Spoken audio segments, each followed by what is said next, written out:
El romànic és per friquis? Som una mica friquis els que ens mirem el romànic amb aquesta emoció? Si ho dius per mi, amb aquesta mirada incisiva, sí.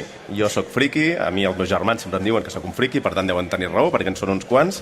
I sí, doncs l'art medieval té aquesta cosa antinaturalista, per alguns tètrica, tot i que des d'aquí reivindiquem que també és lluminosa i molt acolorida, però vaja, sí que té un punt una mica excèntric, extravagant o fins i tot dissident ser apassionat de l'art medieval. Tots nosaltres, qui més qui menys, es passa tot el sant dia mirant memes. I qui digui el contrari, que està llegint novel·les, és mentida. No, faig broma, estic exagerant.